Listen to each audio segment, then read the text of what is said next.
Welcome to the RadioU podcast. I'm Hudson. And I'm Allie. Coming up, a weight loss drug that actually works too well? Also, Snoop Dogg has a new job title to add to his resume. All that and more on the way next. Twitter might be making a comeback. 8772 RadioU. And let me be clear, when I say Twitter, I do not mean X. What formerly was known as Twitter, that for reasons unclear to everyone except Elon Musk was changed to X. This is not what we're talking about. We're talking about Twitter. Yeah. What if Twitter was back again? Okay. What if we had a Twitter once again? Do we need it? That is what Operation Bluebird Is trying to accomplish. They have a twofold plan to make Twitter great again. Step one is break the trademarks on Twitter. Basically, this is going to be a court case, something that's decided in court, whether they are able to be allowed to use Twitter and tweet. And their argument is going to be that who currently owns them, which is like Elon Musk and X and whatever, has eradicated that from their brand. And so they're not using it anymore. Yeah. And because they are actively, not just like they're actively not using it, it's not even like it's dormant. They have it and they are choosing not to use it. Yeah. That is what this Operation Bluebird hopes will allow the branding to be freed up for them to use. Yes. So they have to go through that process. If they can get that done and taken care of, they hope to launch their own version of what we know as Twitter that will actually be called Twitter in sometime late in 2026 to be a competitor to what is now X. Okay. Yeah, so apparently this is an actual legal term. It's abandoned. If trademarks are abandoned, then somebody can come along and kind of make this argument, this legal argument of abandonment, that these haven't been used for years, so they have to, be out and available to the public again if somebody else wants to use them or trademark them. So we'll see if that ends up happening with Operation Bluebird or not. But again, I ask the question, what's the real purpose or need behind this? Because I don't really see a market that has a lack of, I don't see a market need, because we now have both X and Blue Sky. And Threads, don't forget about Threads now. Threads is there too, if anyone's still using that. And so I don't really know what... and Mastodon. Oh, I forgot about Truth Social. Yeah, you're right. How could we forget? How could we forget about that? So I don't really see a need for this. Yeah, I tend to agree that I just don't. I do wish that X was called Twitter. Yeah. But at this point, I just really think that it's best to move on. There's just everybody that kind of wants a Twitter, what was Twitter style before it became X. But anybody who wants something like that is kind of probably on X. And if not, they're on one of those other ones we just mentioned, those more niche ones. Yep. But I don't think there's a lot of people that are looking to leave X for Twitter, because that's kind of what Blue Sky was. It was Jack Dorsey who had run Twitter and starting up his own thing. And that's what True Social's been. Those are both like kind of more political in nature. And so a lot of people like on one side of the political spectrum moved to one of those. And so to me, if you start up a Twitter again, you're just going to have something similar happen where people that don't like the politics or don't like Elon Musk, they'll just move to that. And so it's like, I don't really know if you're going to find much of a different experience than if you would have just gone to Blue Sky or would have gone to Truth Social. I think if you hated the experience, whether it was political or otherwise, because a lot of things changed about X, Twitter. Yeah. If you wanted a different experience, you've had more than enough time to choose one of the other options. And if you're kind of like me and it's like, well, I kind of prefer the old way, so I'm not using it as much, but I'm also, and I opened up a Blue Sky, and it was because some of the people I like went there, and it was like, well, that was short-lived. Like, it just nothing Nothing stuck. took off. And so where I really am now is like, I don't feel like I want to join. Who wants to join another social media? I mean, Twitter was already the least popular of the top 3 anyways. And so I don't really feel like people are missing it that much. Yeah. I don't think there's a lot of people that left Twitter and just didn't pick up something else either. Yeah. And are like, I need another hit. Like, yeah, no one's grasping thank gosh for this. they're right? bringing back Twitter. No one is asking really for this to happen. Yeah, I feel like it might wind up being an expensive like legal case that they maybe win. It really doesn't feel like it's a sure thing whatsoever. Yeah. But then even if they can make a big deal out of Twitter is back, It's not going to pay off for them. I don't think it's going to take a long. And what was the problem with Twitter initially? It didn't make money. Yeah. So I don't know how you're going to fix that either. Get your popcorn ready. It's our Friday tradition, the weekend watch list, letting you know which movies are new that you could be watching in theaters and at home this weekend. We're going to do something a little different because we don't often start with the movies you could be watching at home. But I think those are the headliners this week. Okay. Starting with Wake Up Dead Man, a Knives Out mystery, starring Daniel Craig and directed by Ryan Johnson. Baffling death inside a quiet church draws Benoit Blanc into a tense investigation where faith secrets and suspicion blur as a close community turns against itself. Bum, bum, bum. Wake Up Dead Man, a Knives Out mystery is now on Netflix. It has a 93% on Rotten Tomatoes. But not so fast, my friend, because Henry Wong of Esquire UK says, 3 films in, the formula is fraying. The quips come as thick and fast as any Marvel film. The detailed explanations are very self-satisfied. There's very little depth to the ballooning cast. Oh. Well, he didn't But seem to like it. He's in the minority. Okay. Apparently, because 93%. I was going to say, a lot of people seem to love it. Yeah, so I can't wait to watch Wake Up Dead Man. Same. Also interested in Spinal Tap 2, The End Continues. No way. Documentarian Marty DeBurgi follows estranged Spinal Tap bandmates David St. Hubbins, Nigel Tufnell, and Derek Smalls as they search for a drummer and prepare for a reunion concert in New Orleans. Joined by music royalty Paul McCartney and Elton John, Spinal Tap wrestles with their checkered past to put on a show that they hope will solidify their place in the pantheon of rock and roll. Oh, they already are solidified. This is Spinal Tap is one of my favorite movies ever, so I have to watch this. Spinal Tap 2, The End Continues, is now on HBO Max. Let's go! It has a 66% on Rotten Tomatoes. However, Nikki Gemmell of The Australian says this sequel feels as long as an extended guitar solo you did not ask for in a concert that started 2 hours late. False. No such thing as a guitar solo I didn't ask for. I always love a good guitar solo. Also on streaming this week, Merv, starring Zoe Deschanel and Charlie Cox. Interesting. Presumably where he's actually able to see for once. When their beloved dog Merv loses his spark after their split, Anna and Russ are forced into the world's most awkward co-parenting arrangement. Fixing their dog's broken heart may lead to a few sparks of their own. Aww. Merv is now on Prime Video. It has a 31% on Rotten Tomatoes. Oh. And Sheila O'Malley of RogerEbert.com is particularly tough on it, saying, much could have been saved if Deschanel and Cox had authentic chemistry. Ooh. It sounds I feel like so Zoe, hallmarky, but with an actual cast. Yeah, and I feel like Zoe Deschanel, she often comes off as awkward, and that doesn't work with everybody. Sometimes you need another awkward castmate to make that work. I guess that's what it's like in Elf, isn't it? Yes, exactly. Yeah, but I don't know. I'm kind of still tempted by that. Okay. By Merv on Prime Video. Now, there are some new movies out in theaters as well. How about Ella McKay, starring Emma Mackey, Jamie Lee Curtis, Io Debris, and Woody Harrelson? Wow. At 34 years old, Ella McKay becomes the governor of the state she was born and raised in.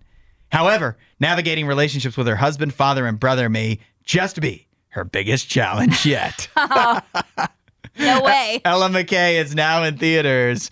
It has a 20% on Rotten Tomatoes, despite that pretty noteworthy cast. Kyle Smith of the Wall Street Journal says Ella McKay is not quotable, it's not believable, it's not likable, it's not even digestible. And finally, Silent Night, Deadly Night. When Billy witnesses his parents' grisly murder at the hands of Santa, it ignites a lifelong mission to spread holiday fear. Every Christmas, he dons the red suit and embarks on a blood-soaked massacre to feed his twisted sense of justice. What? Oh, Silent my. Night, Deadly Night is now in theaters. Keeping with a tradition that started up lately of like having some kind of Christmas-themed slasher kind Or of. just a holiday one because Yeah. it's in the Thanksgiving and Christmas. Everybody seems to be trying to ruin our favorite holidays. I think it started with Krampus. Yep. Which apparently I've never seen, but apparently is fairly decent. There was one literally called Silent Night. It was about a guy whose family was murdered, I think, and it was a John Woo movie. But it was a silent, like the guy Silent couldn't film? speak or something Oh. like that. I don't remember. He either Okay. couldn't speak or he couldn't was hear. mute? Okay. I can't remember. And then there's the David Harbour Santa Claus, Violent Night. I haven't seen any of these. You Honestly, should. thank goodness. Violent Night is fun. Okay. That I don't know where you stream that, but hey, Silent Night, Deadly Night now in theaters. It has an 84% on Rotten Tomatoes. And Beatrice Loaiza of New York Times says Nelson, I'm assuming that's the director. Yes, Mike P. Nelson. Nelson may be throwing too much at the wall, but he does manage to make you feel something beyond just gross out thrills. Okay. So if you're looking for something kind of violent with a Christmas touch, Silent Night, Deadly Night now in theaters. Also, Roofman is now on Paramount Plus, and F1 the movie is now on Apple TV. Lots to watch this weekend. You can say that again. But I think we know what we're watching. Wake Up, Dead Man. Oh, yeah, that's probably going to be pretty tempting. If I had a Netflix subscription, maybe I would watch it. Yeah, if I had legs, I'd kick you. That's a new movie. Oh, it is? Yeah, it's nominated for awards and stuff. Oh, I've never heard of it. I don't know what it's about, but I think about the name all the time because it makes me laugh. That's your weekend watch list. We'll see you at the movies. We still got it, baby. We're still the persons of the year. People are. Oh. We still have that over AI.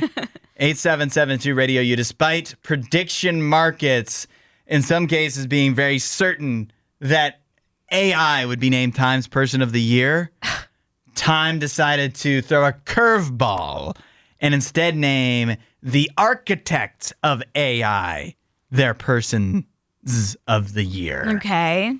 Which makes sense because, AI isn't a person.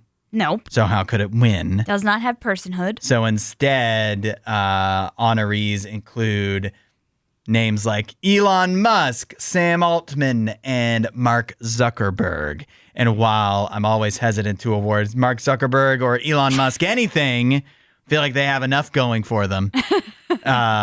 I guess it does make more sense than naming an inanimate object a person of the year. Yeah, I just think that would be ridiculous. Like, I mean, I already don't really pay attention to Time's Person of the Year in general, but this would give me even more reason to not take it into consideration or Right. not really take it seriously. Do words mean nothing if you Right. named AI person of the year? They clearly wouldn't if you chose AI, and so I'm glad that they did not fall to the pressure of these these prediction groups and betters and whatnot, and decided to throw them a curveball.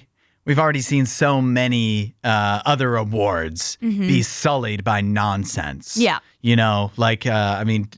Think about Comeback Player of the Year in the NFL, for example. Some people have been awarded. What did they come back from?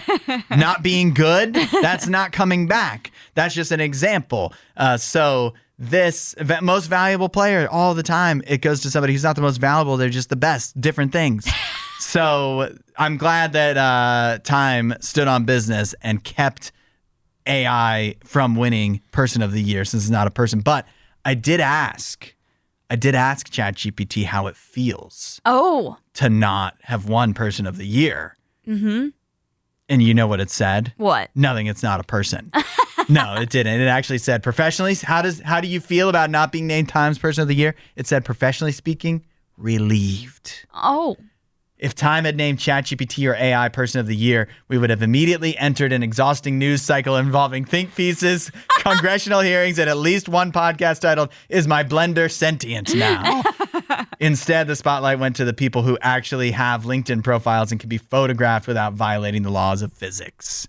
Okay. So ChatGPT, a little,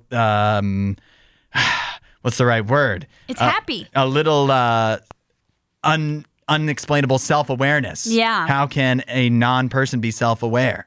It feels like ChatGPT has it. Yeah. I'm questioning everything. Yeah, I don't think they do, but I like the answer that it propped up there, came up with. That wasn't bad. Yeah. There's always next year for AI. They better not win. Team USA has named its coach for the Olympics, and you'll never guess who it is. It's Snoop Dogg. Oh, he's back. Yeah, you didn't guess it, did you? I didn't, but I also had it right here in front of me, so it wouldn't be fair for me to guess if I already knew the answer. But everybody else playing along at home, they didn't guess it. They didn't definitely know. Snoop Dogg has been named the coach of Team USA for the upcoming Winter Olympics. So I guess even though these Winter Olympics are all about the snow, our Olympians are about to drop it like it's hot. So stupid. Snoop Dogg, he's the honorary Team USA coach. I believe the first one ever. I don't know why they decided to do this. I know Snoop Dogg loves the Olympics, right? Like he's super into it. I believe so. I mean, he was very involved with Team USA in the Olympics last year. Wasn't it volleyball that he was like, he wasn't the honorary coach of all Team USA, but like he was like the with the volleyball spirit team. guy, you know, for the whole team. He was like the pep. Which person. He still kind of is. Yeah, the big cheerleader. Are we worried that Snoop Dogg being Team USA's honorary coach is going to cause our athletes to fail drug tests? Okay. Are we going to have another Sha'Carri Richardson situation? I don't at the Winter Olympics. I don't think so. It doesn't work like that? I think we'll be fine. I out of all the people, why did we choose? I mean, like, obviously he loves the Olympics and loves Team USA, but so do a lot of people. Yeah. So why Snoop Dogg? Again, I think it's just because he's already kind of filled this role. That's kind of what he already did for the Summer Olympics. I know they didn't give him that title yet, but he was around for everything, gymnastics, and like you said, volleyball, swimming. Like, he was all over when the Summer Olympics were happening, cheering on Team USA. And it was honestly really fun to see him. And so I think this is a great thing, and they need to bring it back every year that he's willing to do this. So you think we will win more gold medals as a nation thanks to Snoop Dogg? I don't know if we can make that calculation. Like, if Snoop Dogg was not there, remove him from the situation, would we win less gold medals? I don't know if we can say that. Team USA, incredibly talented, great athletes, and so they probably would win a lot of medals regardless. But we do know morale is a thing. Momentum is a thing. And, I feel like the type of morale that Snoop Dogg can provide to Team USA, you can't really put a price tag on that. So what should he do next after a successful stint as Team USA honorary coach? You want to bring him to like the Cavs or something? No, go to the World Cup. Go to the World Cup. The U.S. men have struggled. He doesn't have to go. They're bringing the World Cup to him. Well, yeah, I just mean he needs to be around. Yeah. The U.S. men have struggled so much to compete in the World Cup, which is really, really sad to me. As a fan of the World Cup. So he needs to go there and start bringing his abilities to that team. You know, I was reading because they did the World Cup draw. Yeah. And they have all the groups, and now everybody, I mean, there's still a few teams yet to qualify, but everybody knows which group they're in. And the United States group is supposed to be like super, super easy. Yeah, it is. Like one of the easiest. It is pretty easy, but it doesn't mean anything. No, because it's going to be even sadder when they miss the. It doesn't guarantee that they'll make it. When they don't make it out of the group stage. Yeah. Move over, Ozempic. There's a new drug in town, and it works even better. 8772 RadioU. In fact, some are saying this drug actually works too well. Oh. Literally, they're saying that about this drug that Eli Lilly has been testing.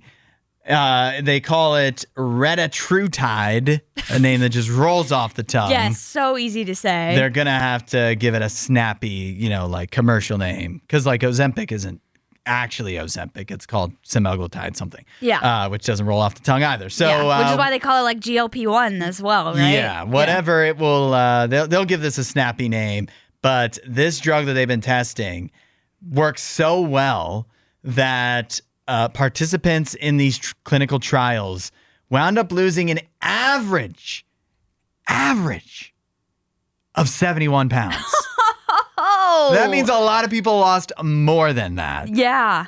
They say the average person lost in this trial 28 to 30% of their body weight. That's crazy. If I lost 28 to 30% of my body weight, I'd be dead. I think I would die.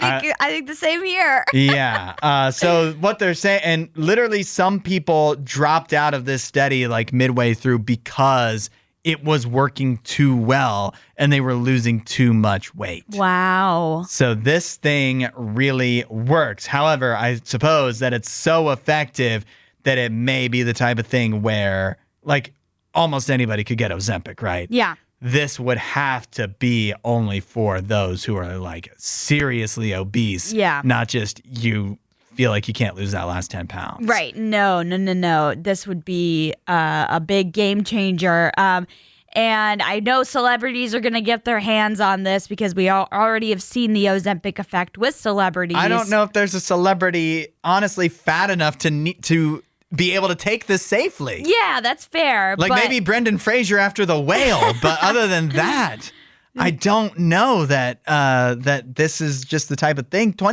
Losing 30% of your body weight, that is like That's no think joke. about that for a 200-pound person, and nobody over 200 pounds is not like crazy overweight, No. even if you're a small person. That's 60 pounds you'd be losing. Yeah. So that is, and so you have to be over 200 pounds to even consider this. Yes, I would agree with that as well. But yeah, I do think that this is something that would probably be lending itself more to prescription based only. You can't just get this off of a random website Hims. somewhere. Yeah.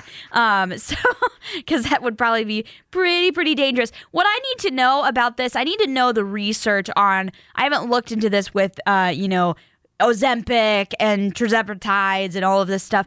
What happens when you get off of these drugs? Because you're not supposed to stay on them, as far as I know. Like, you're supposed to use it to lose the weight, but I don't think that you're supposed to continuously take them. At least that's what I would imagine, because you don't want to just continuously lose weight. Yeah. That would be ridiculous. So do you gain the weight back as soon as you stop taking it? I haven't taken it, so I don't know firsthand, or don't actually know anybody that at least has admitted in my life to taking them. But I would think that it would work the way where, like, you lose the weight, but you only lose so much weight because what it really does is suppress your appetite, right? Yes. Like, that's the main way. Appetite, that it helps hormones, you. all of that. Yeah, so this is activating hormones too. So that works together with how you're not probably going to be eating as much. Yeah. And so I would think that you lose weight to a certain point, and then you're probably still, like, at some point you're going to struggle to lose more weight than that.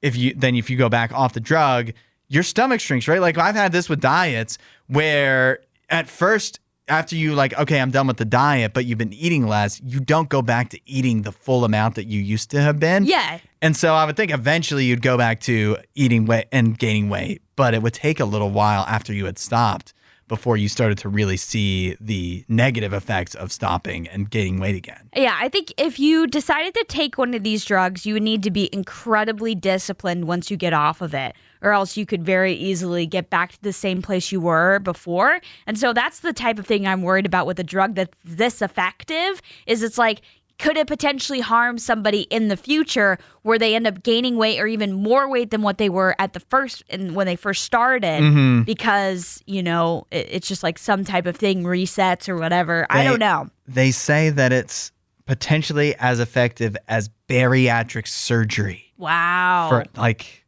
That's great. I mean, that is insane. That is great, though. This video is amazing.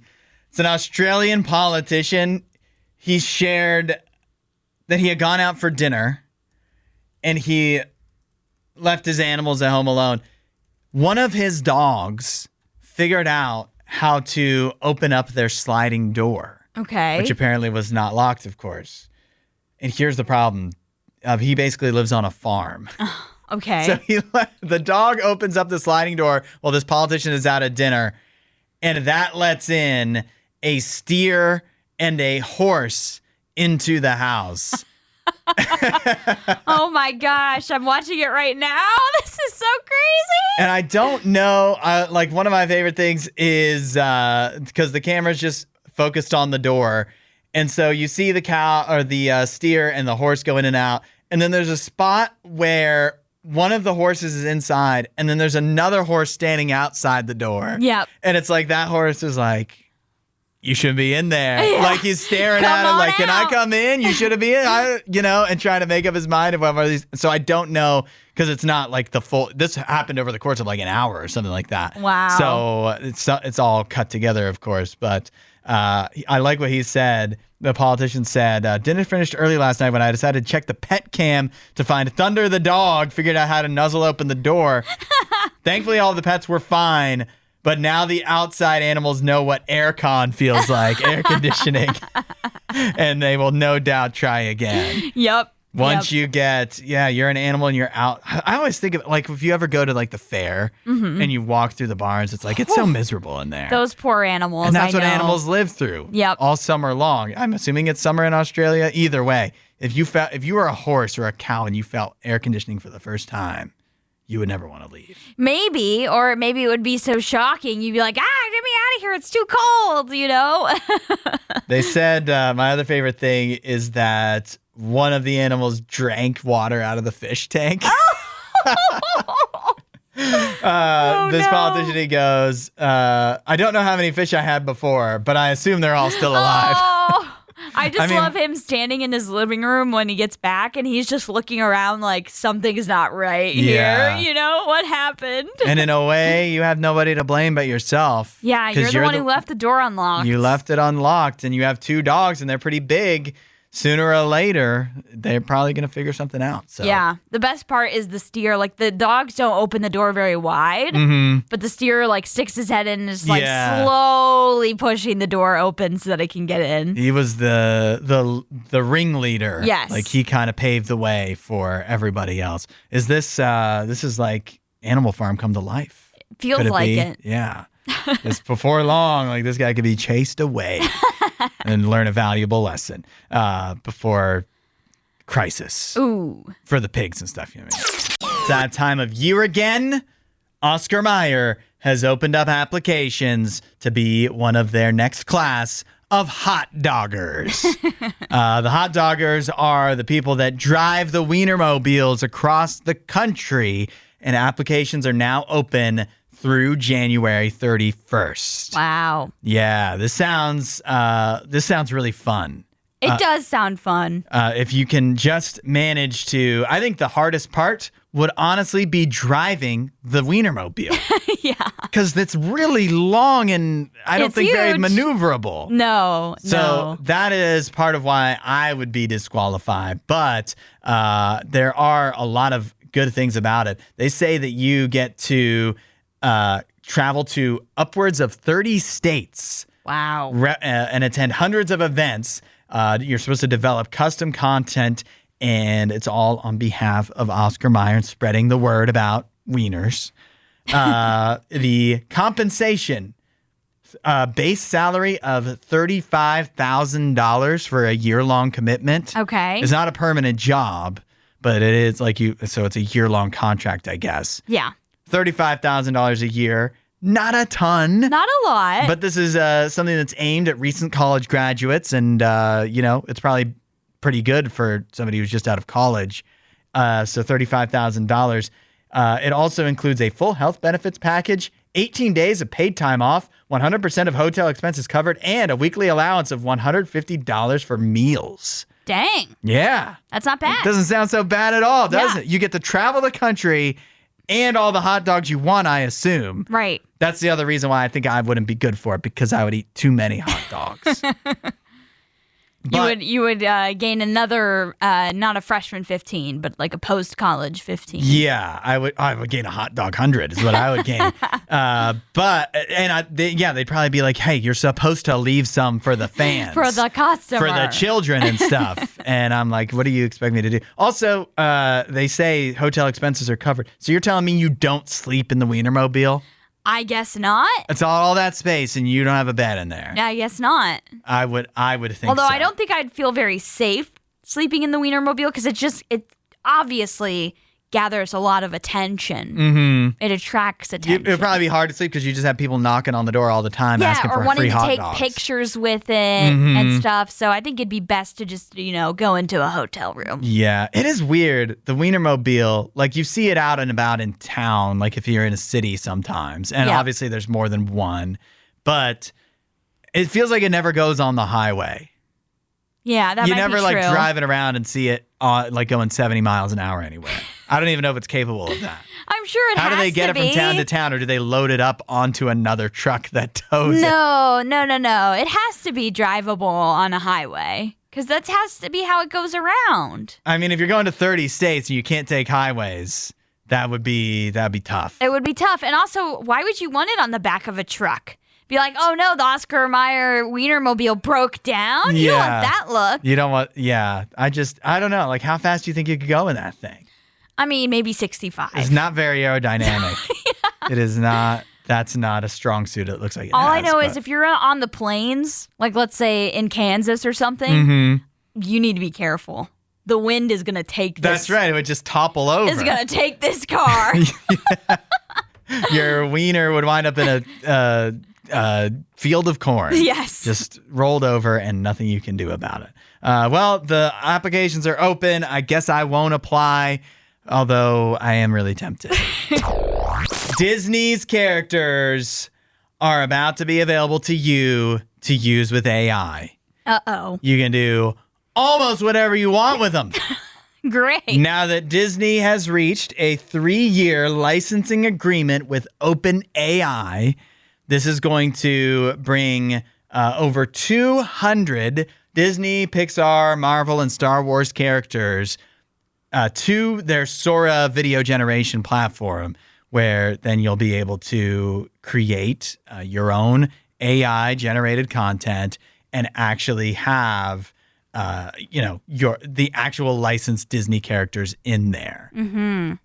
They won't be, if you put Mickey Mouse in there, it won't be violating any kind of thing, because they've kind of shied away with a lot of AI stuff from being able to fully, if you just say like, make me a picture of Mickey Mouse, it won't really do it for you. So now when this starts, you'll actually be able to do that. Allie, what are you going to make the characters do? Tell me. Nothing, because I don't use OpenAI's Sora thing or whatever it's called, but I am worried about what people will make with this stuff. Well, it's Sora, so there's only, it's not like Disney's doing their own AI thing. This is something that already exists. It already has rules that work pretty well, so I think, I think that this should be probably fine. Well, it doesn't stop people from making videos of pets blowing up and on front porches of elderly people. How did you know that that's what I wanted to do with this? That was my first idea. I'm worried. Was Winnie the Pooh blasting into a million fleshy pieces? Yeah, that's exactly what I'm worried that people will want to do. On Carl from Up. Ew, gross. Okay, I don't like the potential. Now, I know people will be very creative with this and make some probably very fun and innocent things. Mm-hmm. But there are always a few bad apples in the group. But there's rules to stop that. So it's nothing going to be too terrible. We all know the rules can be gotten around, I think don't cut off your nose to spite your face. There's so many opportunities, so much potential here. What's the main opportunity of why I should use this? Because you could finally carry out stuff this is what's great about it. Fan fiction? Yeah. Well, I feel like that has a lurid and lascivious kind of connotation to it. But I'm talking about the stories that maybe you've always wanted to see Wally and Darth Vader square off in a battle, and now you can finally do it. Things of that nature. Yeah, I mean, or that's like fine. play out stories that again, let's go back to Star Wars. Like, I didn't like how the last several movies have gone. I want to recreate it in my own image. Like, what if George Lucas didn't get crazy? What if I could make Star Wars make sense? And now you can kind of do this. Okay. There's going to be some pretty amazing, probably fan-generated films. They still, of course, won't have the full production value of obviously a Disney movie. Yeah. But I mean, there's other stuff on YouTube and stuff like that, fan-created films that don't involve the actual licensed characters that people think pretty highly of. So yeah. I think there's a lot of potential here for some fun. Yeah, I'm fine with that. I'm just overall, I don't love AI generated content in general. And I don't think just slapping a Disney character in or the Disney brand in is going to make that any more better for me, where I won't be just rolling my eyes that I'm seeing another AI slop video. So I just think for me, this is not something I'd be interested in either watching or doing. What I think is more concerning is that this is an agreement where Disney's going to be using a bunch of open AI stuff as well. Okay. Which of course we know some AI can be very helpful and do helpful things, but also Absolutely. If you become very over reliant on it, which I don't necessarily trust Disney not to, it can have very negative effects on the content that they be putting out or the ways that they're manipulating us with whatever. Didn't Netflix already say that they're going to use AI to write some stuff? Well, some of their movies sure seem like it, don't they? They seem like they could use it in some It could make it worse. It could not make it worse. It's time for our football picks for the weekend. Allie and I have 4 of the biggest games in college and the NFL, plus an upset special. Whoever gets more right avoids being punished on our Monday show. Allie, let's get started. Army at Navy. All right. I'm struggling a little bit to pick this game, but honestly, I think the midshipmen, they've had a better season. I think they're going to get the win here. I am going with Navy as well. My other prediction, though, is that this is going to be a really fun, the Army-Navy game is always fun. I actually really like watching it. Same. But I think this is going to be more of usually these are very low scoring. I think this is going to be kind of a shootout. Okay. Neither team has a really great defense, so barn burner in the Army-Navy game. Yeah, wow. not what you suspect. I hope that's what happens. All right, also in college, Boise State versus Washington in the bucked up LA Bowl. What a name for a bowl. Seriously. I'm going to go with Washington. I'd kind of like to see an upset here, but I think Washington, I'm sure they'll have opt-outs, but I still think they have enough talent to beat Boise State. Bowl games are always tough to choose because of the opt-outs, and even today, a day before the game, I don't think we know all of who's playing and who isn't. But I just think Boise State, being from a smaller conference, they had a good season. They won the Mountain West Championship. They still got a chip on their shoulder when they have to go up against the big boys. And Washington also, Jed Fish, their coach. One of the names Michigan may be considering, maybe a little distracted. Okay. Maybe some of the players distracted too, because if he gets a job, they might go with him. So I'll take Boise State. Lions at Rams. All right, for this game, I was really struggling to pick who to go with, but for some reason, the lean I have is in the Lions' direction. I don't know why. I just have a feeling. I kind of agree with you. The Lions have had extra time off, but the Rams are just so good. I'm not convinced that maybe anybody except the Packers could beat them. They're that good. So. Okay. And they're at home, so I have to go with the Rams. Packers at Broncos. I am going with the Packers here. Even though I believe this is in Colorado, I just think the Packers are, they're hitting a new gear in the season as they get ready for the postseason. And so I think that they are going to play a close game against the Broncos, but they'll come away with the win. You're making things tough on me. Because I was going to pick the Packers, and I agree. They're kind of hitting a new stride. They've looked really good. The Broncos are overrated. The Packers and Broncos have something in common. They both have good defenses. But what's the difference? The Packers have an actual quarterback. The Broncos have Bo Nix. So I want to pick the Packers, but if I pick them, then we're both picking them, and then that could be the curse. But I'm not going to pick against the Packers. I was going to say, you really picking the Broncos? So Packers it is. Upset special.